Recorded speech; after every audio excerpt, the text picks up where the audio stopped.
Bismillahirrahmanirrahim. Assalamualaikum warahmatullahi wabarakatuh. Alhamdulillahirabbil alamin.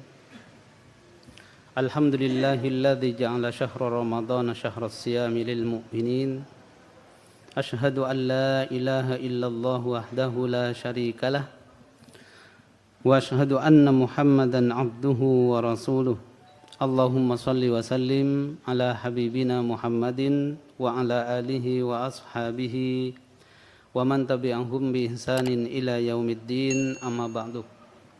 Qala Allah ta'ala fil Qur'anil Karim, syahrul Ramadan alladzi unzila fihi al-Qur'an hudan lin-nasi wa bayyinatin minal huda wal furqan.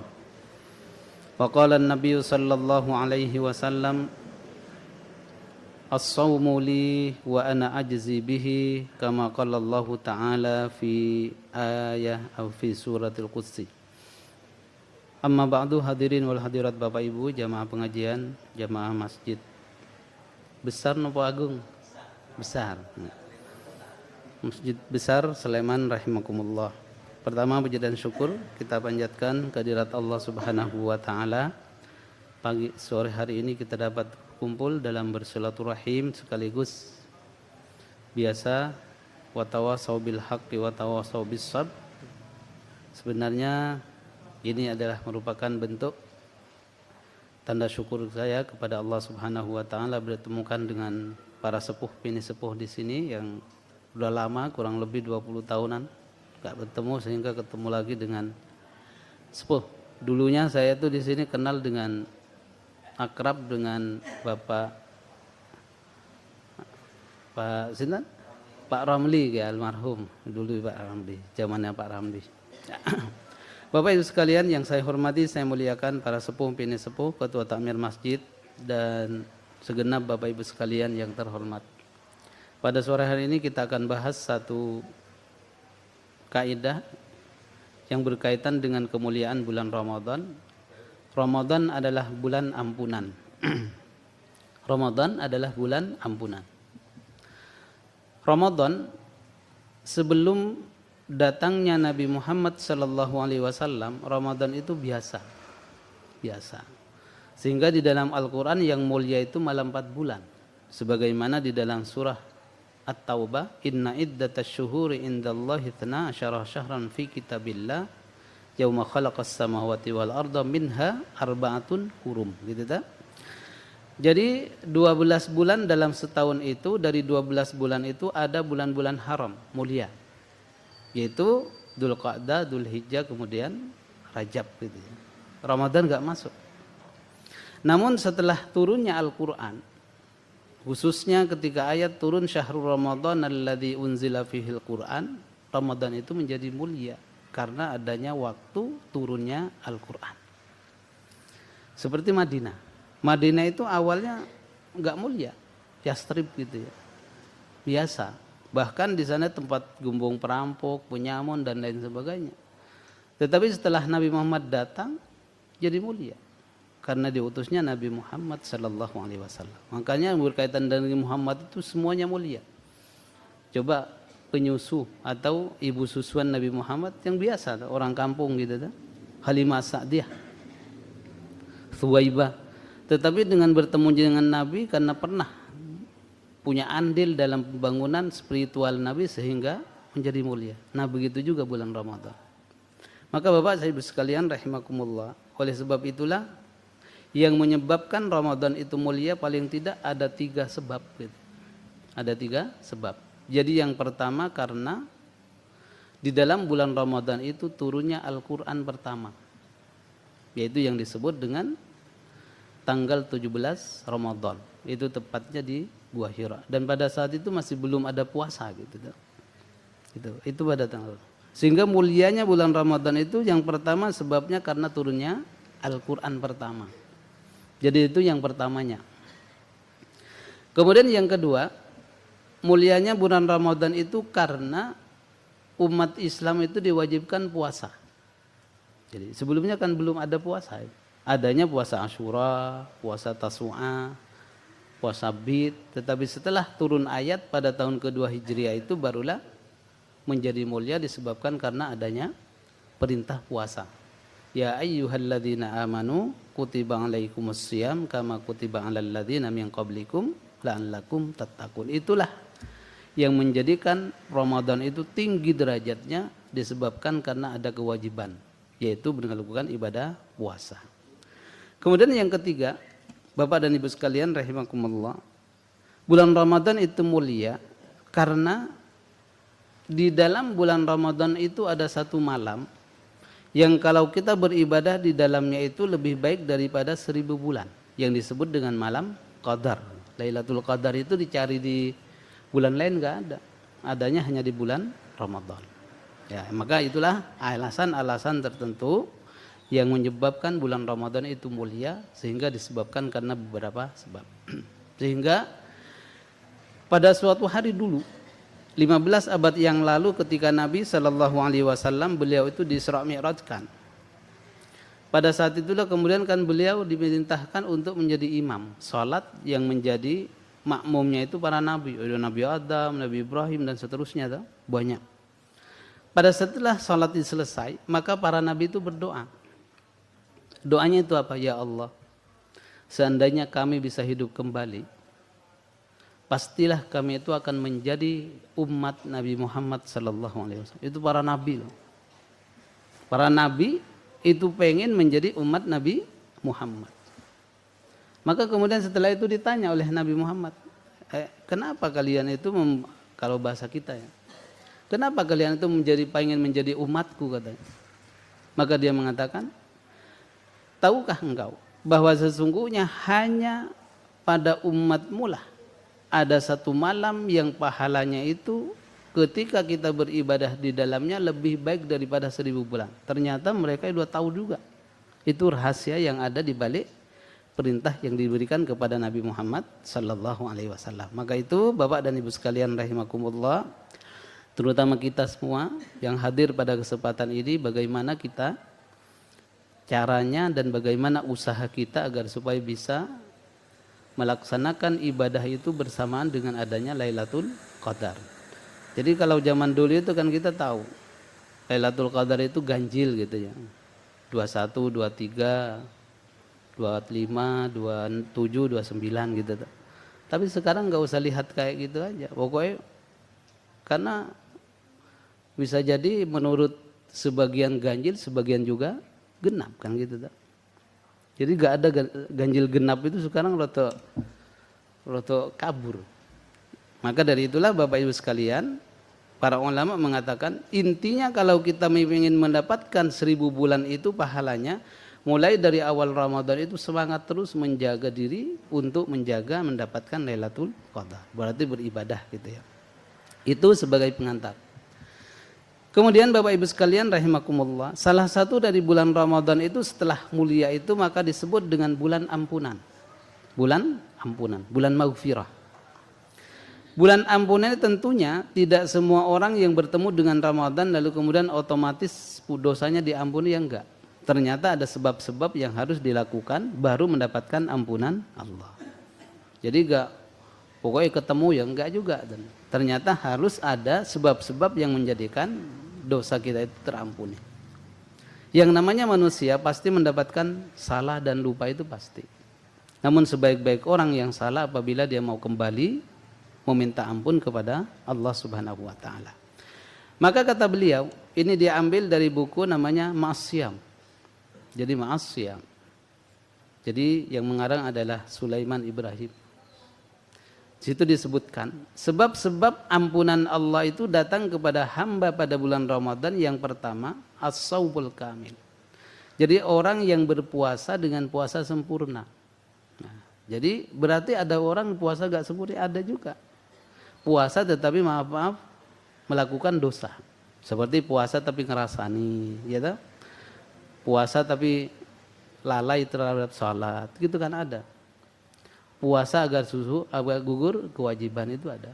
Sehingga yang dimaksud dengan puasa yang dapat menghapus kesalahan itu yang disampaikan di dalam hadis Bukhari dan Muslim, Man shoma ramadhana imanan wahtisaban ghufira lahu ma taqaddama min dambi. Itu catatannya adalah puasa yang sebenar-benarnya, bukan dicampuri dengan hal-hal yang dilarang oleh Allah. Ternyata itu ya. Jadi puasa bisa menghapus dosa apabila melakukan puasanya itu bukan hanya menahan diri dari makan dan minum, akan tetapi juga menahan dari anggota badan kita, termasuk juga hati. Sehingga Imam Al-Ghazali itu kan menjadikan tingkatan orang berpuasa menjadi 3 gitu ya. Jadi paling rendah itu umum, kemudian sedang, kemudian tinggi. Yang umum itu meninggalkan yang dilarang saja.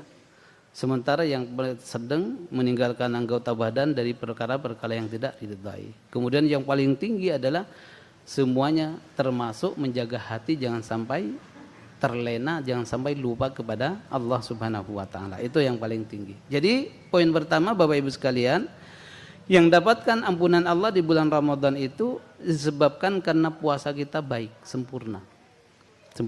Lalu bagaimana keumpama ada udur seperti mama ibu-ibu karena datang bulan dan lain sebagainya, itu tidak terhitung lalai karena itu memang kewajiban gitu ya, kewajiban yang harus dibentuk. Kemudian yang kedua, yang menyebabkan bulan Ramadan itu mendapatkan ampunan kepada orang yang melakukannya adalah al-muhafadzatu 'ala shalawatil jamaah. Jadi orang yang menjaga salat 5 waktu dengan baik, syukur-syukur yang bapak-bapak berjamaah. Ada juga tak? Puasa, salat tapi salatnya enggak jamaah. Itu banyak.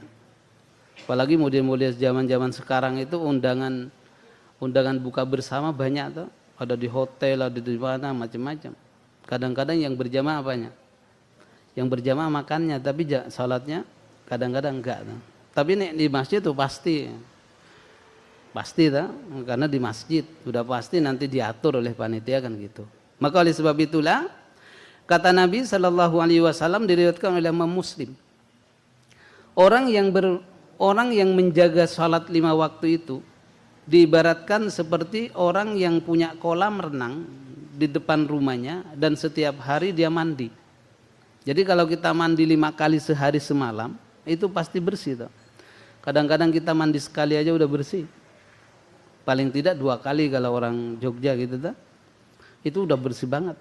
Apalagi dengan 5 kali.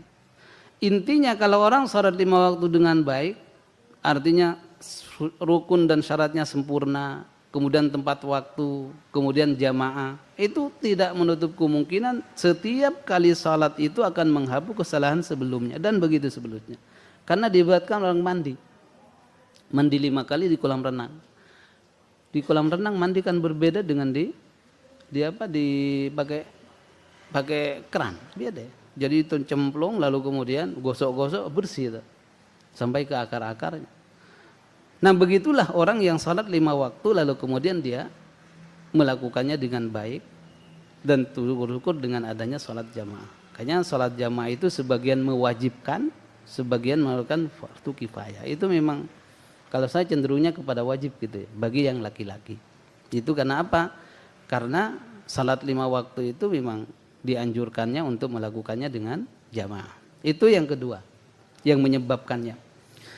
Kemudian yang ketiga yang menyebabkan ampunan Allah datang itu pada bulan Ramadan khususnya adalah kita yang gemar bersedekah. Gemar bersedekah. Sedekah itu ternyata menghapus dosa. Subhanallah. Sehingga kata Nabi diriwayatkan oleh Imam At-Tirmidzi dari sahabat Mu'ad bin Jabal, was-sadaqatu tudfi'ul khati'ah kama yudfi'ul ma'un nar. Sesungguhnya sedekah itu dapat menghapuskan kesalahan-kesalahan sebagaimana air bisa memadamkan api. Coba, jadi sedekah itu ternyata luar biasa. Apalagi pada saat turun ayat pada surat Ali Imran 92. Itu dulu kan para sahabat, lan tanalul birra hatta tunfiqu mimma tuhibbun. Tidaklah sempurna orang itu ketika memberikan sesuatu kepada orang lain apa yang dia paling sukai. Sehingga kurang ya, bukan salah kurang. Kok ada sedekah tapi ada memberikan sesuatu tetapi bekas, itu kurang pas sebenarnya. Tapi di dalam Al-Quran apa? Lan tanalul birra hatta tunfiqu mimma tuhibbun. Bukan yang tidak kita mau, tetapi yang paling kita suka. itu diberikan kepada orang, itulah yang nilainya plus. Nah, sehingga kata Nabi Shallallahu Alaihi Wasallam, orang yang bersedekah itu sebenarnya di sini disebutkan tudhibu athrul ma'asi, akan menghapuskan bekas-bekas kesalahan dan membuahkan beberapa pintu kebaikan dan keberkahan di dalam hartanya. Ternyata kembalinya kepada kita ya. Sehingga tidak sedikit kita dengar orang yang bersedekah itu ternyata diberikan kelancaran, kemudian sehat dan seterusnya, ternyata keberkahan itu ada di situ. Maka itulah Nabi Shallallahu Alaihi Wasallam memberikan gambaran kepada kita. Oleh sebab itulah Bapak dan Ibu sekalian rahimakumullah, yang menyebabkan terhindarnya atau terhapusnya dosa itu ternyata salah satunya adalah dari sedekah. Jadi betapa senangnya seumpama ada yang kedapatan memberikan takjil gitu ya. Orang yang kali lapar lalu kemudian dikasih seger-seger kan otomatis dia refleks syukurnya lalu kemudian mendoakan. Dan itu banyak kisah-kisahnya. Sebagaimana ada sahabat Nabi ya, dengan adanya sedekah itu dia kemudian dimuliakan oleh Allah Subhanahu wa taala, kemudian rezekinya tambah. Namanya kalau kita cek ada namanya Abu Talha yang menginfakkan kebun kormanya namanya Bayrurah. Jadi ada kebun korma dulu di Madinah itu namanya Bayrurah. Itu sangat terkenal. Bayrurah itu kebun luar biasa. Kemudian setelah ada turunnya ayat lan tanalul birra hatta tunfiqu mimma tuhibbun, maka Abu Talha kemudian datang kepada Nabi, wahai Nabi, aku itu satu-satunya harta yang paling saya cintai namanya kebun Bayrurah. Kalau kita kenal kebun Bayrurah itu. Maka oleh sebab itu karena ayat itu ternyata yang paling afdal itu yang paling kita cintai, maka dari saat ini aku wakafkan semua Bayrurah itu kepada kaum muslimin. Coba. Di situ ada airnya. Jadi kalau kebun kurma kan biasanya ada air mengalir, bukan hanya kurma tok itu di sana. Ada air, ada sumur dan seterusnya. Itu diberikan semuanya. Maka apa kata Nabi sallallahu alaihi wasallam? Barakallahu fi amwalika, barakallahu fi amwalika. Allah Subhanahu wa taala telah memuliakan engkau wahai Abu Talha karena engkau adalah termasuk orang yang berani mengeluarkan apa yang engkau sukai. Wah, luar biasa lah. Maka ini adalah orang yang berkah. Maka oleh sebab itu Bapak dan Ibu sekalian rahimakumullah, jadi kita memberikan kepada seseorang hasil maaf bekas itu kepada orang bukan salah tapi kurang pas. Sehingga ada itu kurang pas kan. Jadi nerima baju bekas itu sebenarnya kurang pas. Nerima baju baru gitu aja bagus gitu. Itu kan sering kita dengar menerima bekas dijemput gitu. Kenapa gak baju baru gitu aja? Itu karena apa? Janji Allah itu adalah lan tanalul birra hatta tunfiqu mimma tuhibbun. Jadi yang kita sukai. Kalau udah kita gak suka kenapa diberikan kepada orang kan gitu. Maka itulah ternyata yang paling utama. Itu menurut Al-Quran dan juga anjuran dari Nabi Muhammad sallallahu alaihi wasallam.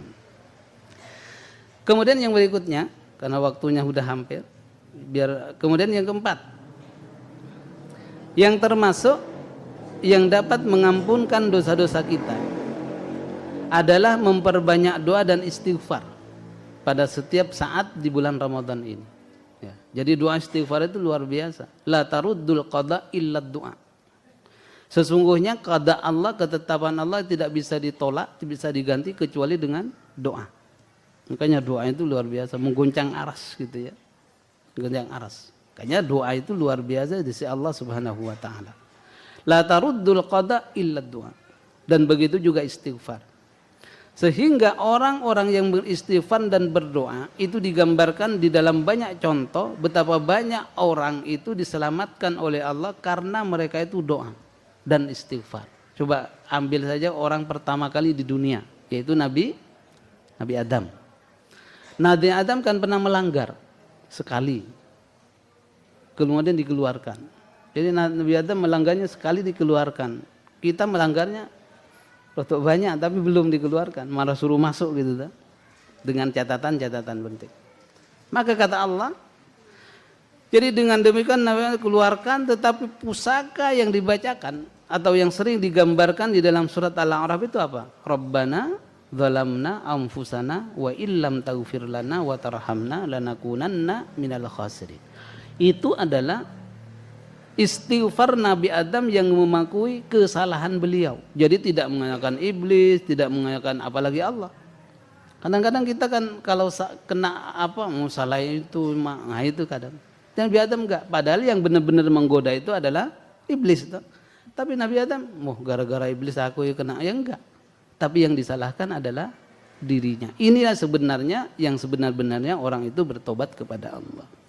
Siapa lagi? Yang sering kita kenal itu yang paling populer di dalam Al-Quran ada namanya Nabi Yunus. Nabi Yunus itu mendekam di dalam perut ikan itu lama. Ya toh? Lama. Tetapi karena doanya yang digambarkan di dalam Al-Quran, la ilaha illa anta subhanaka inni kuntu minadh dhalimin. Itu menarikkan diri sendiri juga. Akhirnya oleh Allah diselamatkan. Sehingga kayak kalau bahasa kita ya, gara-gara doa itu kemudian ikannya itu mual mungkin, minggir lalu kemudian dimuntahkan kan gitu tuh. Wah aku nggak kuat ya katanya. Padahal di dalam janji Allah juga seandainya Nabi Yunus itu tidak beristighfar, pastilah dia itu akan selamanya sampai hari kiamat itu berada di dalam perut ikan. Tapi karena bertasbih, berdoa kepada Allah dengan la ilaha illa anta subhanaka inni kuntu minadh dhalimin, kemudian diselamatkan oleh Allah Subhanahu wa taala. Itu luar biasanya. Kemudian yang berikutnya Bapak Ibu sekalian, ini ada 7 poin. Jadi yang berikutnya, yang termasuk yang dapat menghapus dosa-dosa kita, apabila kita menjaga menjaga makanan dan minuman dari perkara-perkara yang haram. Jadi keluarga itu ternyata termasuk ampunan juga. Jadi menjaga diri kita, keluarga dari makanan atau minuman yang haram. Itu ternyata pengaruh juga kepada ampunan dosa. Maka oleh sebab itu ada satu kisah yang menarik. Gara-gara karena dia menjaga dirinya dan keluarganya jangan sampai terjerumus kepada jalan yang tidak halal seperti itu. Kemudian ada satu contoh pada zaman Nabi, ada namanya Abu Dujana. Sering kenal ya Abu Dujana. Abu Dujana itu orangnya miskin, tapi punya anak juga. Anaknya dalam riwayat mengatakan 3. Pada saat itu beliau setiap kali sholat, Abu Dujana ini setiap kali sholat itu pasti setelah salam itu pulang. Salat subuh maksudnya, kalau salat ini subuh pulang. Habis salam pulang, habis salam pulang. Padahal dia dekat dengan Nabi. Karena keadaan seperti itu kemudian ditanya oleh Nabi, tahan dulu. Wahai Abu Dujana, apakah yang menyebabkan kamu itu pulang terus habis salat kok gak dzikir subhanallah, alhamdulillah, Allahu akbar, kenapa? Kok habis salat langsung pulang? Baru dia curhat kepada Nabi, ya Rasulullah, aku itu sebenarnya pengen dzikir dan pengen juga berdoa setelah salat ini. Namun keadaan yang maksudnya apa? Di rumahku ada anak kecil, Bu. Sementara tetanggaku itu dia punya kurma dan kurmanya itu tiap pagi itu dia jatuh ke ke pelataranku, ke depan rumahku. Takut-takut anakku itu pulang, lalu kemudian dia bangun, lalu kemudian dia makan kurmanya punya tetangga itu.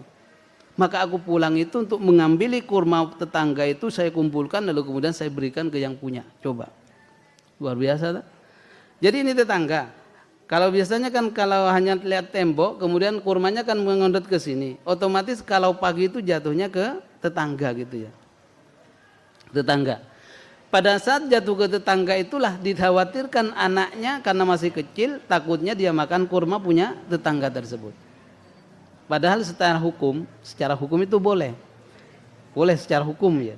Nah, karena memang dia yang membersihkan dan secara hukum boleh. Tetapi kehati-hatian Abu Dujana itu dikumpulkan lalu kemudian itu dia ternyata orang munafik yang sebelah itu, pelitnya minta ampun. Itu ditanya, mana kurmaku? Padahal ya terus tiap hari. Lalu kemudian ya udah kalau memang begitu kasusnya, panggil si munafik itu ke sini, saya akan beli kurmanya. Panggil dia. Wah, ini gak bisa, harus mahal itu. Akhirnya Utsman, orang kaya yang gak pernah nawar itu, dia langsung ya udah tak beli sesuai dengan kehendakmu. Oke, deal. 2 kali lipat untungnya pada saat itu. Dijuallah itu ya. Dia udah megang uang kemudian mau pulang, wah ini aku pasti menang ini. Kenapa? Karena pohonnya masih di tempat tempatku, gak mungkin dia Budanya masuk ke tempatku. Nah coba, liciknya orang munafik kayak gitu. Sudah dibeli tapi dia masih merasa memiliki. Akhirnya pada saat itulah, karena dia terus malam harinya pohon korma yang ada di orang munafik itu kemudian tanpa bekas sedikit pun pindah ke tempat Abu Dujana dengan izin Allah Subhanahu wa ta'ala. Coba, pindahnya itu gak membekas, yombok, gak ada galian, gak ada apa, asli pindah tanpa mengurangi sedikit pun. Dan itu para riwayat mengatakan itu karena apa? Hasil dari orang tua yang menjaga dirinya di perkara-perkara yang dihalalkan, yang diharamkan. Dari saking kehati-hatiannya itu jangan sampai anak dan keturunannya itu sampai suatu hari anaknya itu dia telat pulang dari masjid, kemudian anaknya bangun sampai makan gitu ya. Setelah makan itu maaf nyampe di tenggorokan di dalam itu, kemudian datang bapaknya dikeluarkan. Coba, kemudian dia mengatakan, wahai anakku, jangan kecewakan aku di depan Allah Subhanahu wa ta'ala nanti gara-gara engkau makan milik orang yang itu tidak belum tentu halalnya. Subhanallah. Itu kan kehati-hatian dalam makan dan minum. Maka dari itu Bapak dan Ibu sekalian rahimakumullah, jadi salah satu yang bisa memberikan ampunan kepada Allah Subhanahu wa ta'ala dari Allah kepada kita semua adalah salah satunya kita menjaga makanan yang kita konsumsi dari hal-hal yang diharamkan oleh Allah Subhanahu wa ta'ala. Termasuk diantaranya adalah bagaimana kita itu menjaga diri, apapun sekecil apapun yang kita makan, sekecil apapun yang kita minum, itu haruslah benar-benar halalan thayyibah. Karena itulah yang menjadikan keberkahan di dalam hidup kita. Itu yang kemudian. Kemudian yang berikutnya, Bapak dan Ibu sekalian rahimakumullah, yang paling utama juga yang mendapatkan ampunan Allah Subhanahu wa ta'ala adalah orang yang mendapatkan bertemu dengan Lailatul Qadar. Beribadah lalu kemudian dengan Lailatul Qadar. Luar biasa ya. Jadi Lailatul Qadar itu di mana kata Nabi, man qama Lailatul Qadri imanan wa ihtisaban ghufira lahu ma taqaddama min dambi. Jadi siapa saja yang mereka itu beribadah kemudian bersamaan dengan adanya Lailatul Qadar, maka akan diampuni dosa-dosanya, dosa-dosa yang sebelumnya. Ini adalah termasuk salah satu yang diajarkan oleh Nabi juga. Lalu apakah yang harus kita lakukan? Terutama sekarang memasuki 10 malam terakhir ini, maka Nabi ada beberapa berikan contoh kepada kita yang perlu kita contoh gitu ya. Yang pertama beliau itu mengatakan syadda mizarahu. Ya, idza dakhala al-ashral awakhir min Ramadan, apabila masuk pada 10 malam terakhir dari bulan Ramadan, Nabi paling tidak mengerjakan 3 hal. Yang pertama syadda mizarahu, mengencangkan sarung, itu bahasa kinayah. Bahasa kinayah itu ada 2 makna. Yang pertama adalah semangat beribadah, kemudian yang kedua maaf tidak kumpul dulu gitu. Tidak kumpul suami istri selama itu dulu. Perkara nanti habis lebaran monggo gitu. Itu ya. Maka oleh sebab itulah yang pertama ternyata yang diajarkan oleh Nabi syadda mi'zarahu. Kemudian yang kedua apa? Aiqadha ahlahu, membangunkan keluarga. Jadi kita bangun iktikaf, jadi bukan hanya kita saja tetapi keluarga, anak. Makanya Nabi itu pernah datang kepada rumah Ali gitu dah, lalu kemudian mengetuk pintu. Kemudian disebutkan qala alla taqumani tusalliyan. Apakah kamu tidak mau bangun untuk melakukan salat pada malam ini? Coba. Ini kan mertua luar biasa kepada mantunya mengingatkan untuk salat malam gitu ya. Maka ini dan termasuk salah satu yang diajarkan oleh Nabi. Dengan catatan juga ketika bertemu dengan Lailatul Qadar itu posisi kita itu pertama adalah kita dalam keadaan salat malam gitu ya. Kemudian yang kedua dalam keadaan berdoa. Kemudian yang ketiga kita dalam keadaan membaca Al-Quran. Kemudian yang keempat adalah dalam keadaan bersedekah. Dan kelima adalah dalam keadaan beramal saleh secara umum. Itulah ternyata yang dilipat gandakan sampai 1000 kali itu. Lebih 1000 bulan itu. Ternyata bukan hanya sedikit ya. Maka itulah yang diajarkan. Maka oleh sebab itu Bapak dan Ibu sekalian, ini tinggal 5 hari tak? Siapa tahu masih belum. Maka ini masih ada kesempatan untuk mengisi, mendapatkan yang 1000 bulan itu. Walaupun kita tidak tahu. Nah, Jadi kalau para ulama mengatakan untuk mendapatkan Lailatul Qadar itu jangan dihitung-hitung. Ini ganjil, ini genap. Pokoknya dari A sampai Z itu sudah harus melakukan ibadah. Itu pasti mendapatkannya karena sudah pasti akan membentur dengan hal itu. Kemudian yang terakhir Bapak dan Ibu sekalian, yang mendapatkan ampunan Allah Subhanahu wa taala adalah birrul walidaini. Berbuat baik kepada kedua orang tua. Ini. Jadi berbuat baik kepada kedua orang tua. Jadi orang tua adalah mutiara yang sangat mahal buat kita, ya. Jadi kita yang sudah sepuh-sepuh ini kan rodok menyesal kenapa dulu gak berbuat baik kepada orang tua gitu toh. Sekarang udah lewat mah. Tapi masih ada kesempatan untuk berbuat baik kepada beliau. Maka anjuran Nabi Shallallahu Alaihi Wasallam ketika kita bertemu kedua orang tua kita, apabila lagi yang sudah sepuh, pembahagiannya kepada mereka. Apa yang menjadi kesukaan mereka dibelikan. Ya. Paling maunya kan nggak mungkin pizza hut atau apa ya nggak mungkin. Ya paling telo rebus atau telo apa kan gitu tak? Nggak susah-susah. Maka dari itulah apa yang menjadi kesukaan beliau berikan. Apa yang menjadi pakaian yang sangat beliau sukai kita belikan. Mungkin nggak terlalu mahal dibandingkan dengan baju-baju kita gitu tak? Maka itulah kuncinya. Dengan kita memberikan apa yang beliau lakukan, maka kita pasti akan mendapatkan kemerdekaan. Ada satu contoh. Ada terjadi pada zaman Nabi, ya, walaupun beliau itu tidak bersemu Nabi langsung, tetapi hidup pada masa Nabi. Namanya Uwais Al-Qarni. Kenal tak? Jadi Uwais Al-Qarni itu adalah salah satu tabi'in. Yang beliau itu, Nabi mengenal beliau itu bukan dari siapa-siapa, tapi dari malaikat. Sehingga judulnya kalau kita baca adalah, dia itu orang yang terkenal di langit, tapi di bumi tidak terkenal. Di langit terkenal, di bumi tidak terkenal. Ternyata apa keanehan beliau itu? Salah satu keistimewaan beliau berbakti kepada kedua orang tuanya itu, ketika orang tuanya minta. Bagaimana? Itu kan di Yaman ya. Sana, berarti dari Mekah itu ke selatan terus itu kurang lebih berapa? 700 km. Jadi Mekah tengah, Yaman selatan, Madinah kan utara gitu. Jadi di sana kemudian ibunya itu dia mengatakan serius ngobrol kepada anaknya, wahai Uwais, sebenarnya semua kebaikan kamu udah cukup, tapi aku pengen minta satu kan. Apa bu? Nah, ini juga sebagai contoh jangan sampai ketika ada orang minta itu, orang tua minta kepada kita tidak menjawab enggak, tapi iya dulu gitu. Perkara nanti piye caranya monggo. Yang jelas iya dulu. Apa kata Allah? Maka dia mengatakan sesungguhnya aku nak pengen sekali melakukan ibadah haji. Mumet tak? Enggak punya uang, jauh ya piye. Akhirnya dia mau jawab piye? Mau jawab enggak pasti kecewa orang tuanya. Mau jawab iya, belum ada gambaran uangnya pakai apa kan gitu.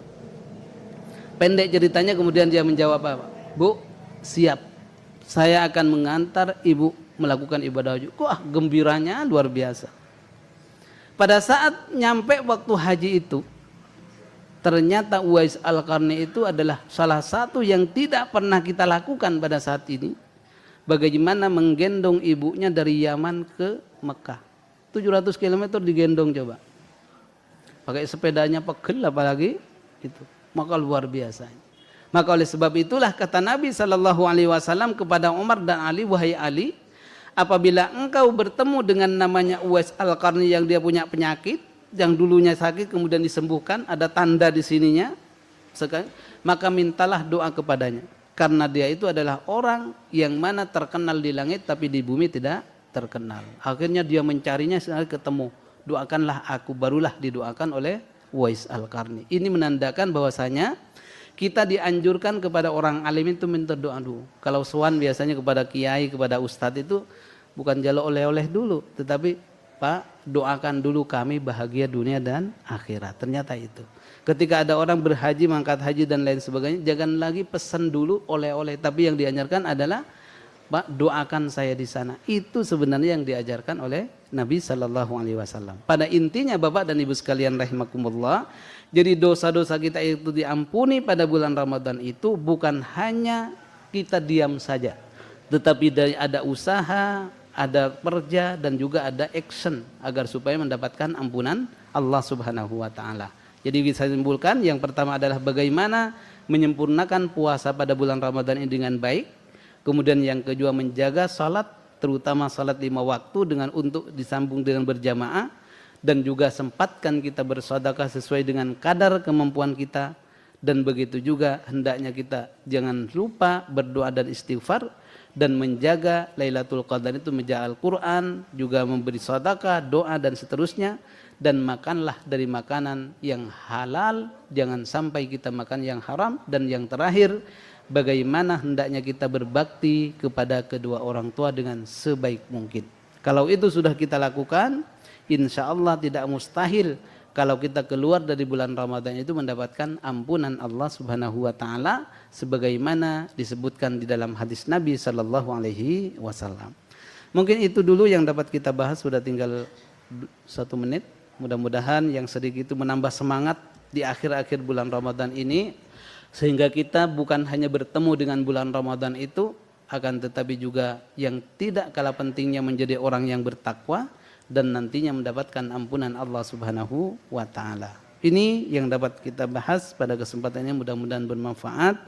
Kemudian bagi itu mudah-mudahan semua ini bisa menjadikan amal soleh kepada kita semua. Dan terima kasih juga kepada semuanya yang pihak yang terkait. Ihdinas siratal mustaqim. Subhanakallahumma wa bihamdika asyhadu an la ilaha illa anta astaghfiruka wa atubu ilaik. Terima kasih dan mohon maaf.